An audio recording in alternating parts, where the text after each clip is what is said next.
Some local delivery drivers will be out of a job this holiday season. That's right. Amazon has cut ties with Inpax, a company that delivers Amazon packages out of its Euclid location. 5 on Your Side investigator Jonathan Walsh has been looking into this company for the past 8 months. And Jonathan, will it now shut down? Well, workers came to us initially saying, we're not getting paid what we were supposed to get paid, what we were owed. That was a big deal. But I got to tell you, even though Inpax is shutting down its operations in Euclid, this whole situation is far from over. If I do something, a job, you should pay me out for it. That's just the bottom line of it. That's former Inpax delivery driver Randy Huggins. You might remember him from our original investigation into Inpax last spring. Some people might go in for 6 days, but they might only get paid for 2. During that investigation, we were the first to alert Amazon about the pay problems at the Inpax Euclid location.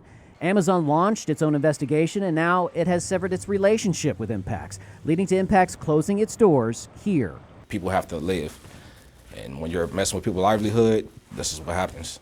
And I had seen the video and I was like, well, it's about time someone spoke out. Former Inpax worker William Wunsch saw our investigation, contacted the Spitz law firm in Beechwood.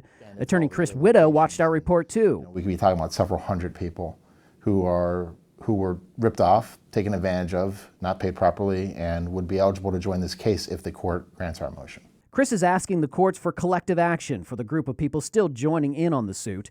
Right now, the case pinpoints Inpax, but Chris says Amazon could be added under joint employer status, meaning Amazon was a significant part of the Inpax local delivery operations. From training to who controlled the delivery routes, to who the drivers reported to when there were certain issues, to who was controlling various aspects of how the job had to be done. 5 on Your Side investigators obtained this U.S. Department of Labor investigation into Inpax. It redacts the company Inpax worked for, but it says Inpax are joint employers with, redacted via contract.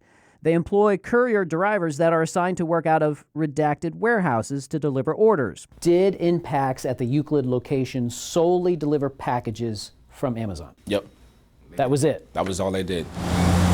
Chris isn't the only one recently questioning Amazon about contracted companies like Inpax and its problems. I heard about it when WWS, when Channel 5 unearthed it. U.S. Senator Sherrod Brown, along with 2 other senators, wrote this letter to Amazon demanding the company immediately cease business with contractors that violate labor laws. That's fundamentally not the American way to make more profits by squeezing workers. We've contacted Inpax, no response. Amazon says it regularly evaluates its partnerships, and Inpax no longer met Amazon standards. Meanwhile, Chris tells us what has stunned him the most about this case. It seems that there was a deliberate effort on the part of Inpax to not only to underpay overtime, but to conceal the fact that they were even doing that to the employees. None of the new developments surprise Randy. When you do stuff like this and you're not attentive to your company, and you're not attentive to your employees, or you don't treat them fairly, especially the good ones, this is just what happens. And attorney Chris Widow tells us so far there are 8 former Inpax workers a part of this lawsuit, with the potential for many, many more. I'm 5 on Your Side investigator Jonathan Walsh.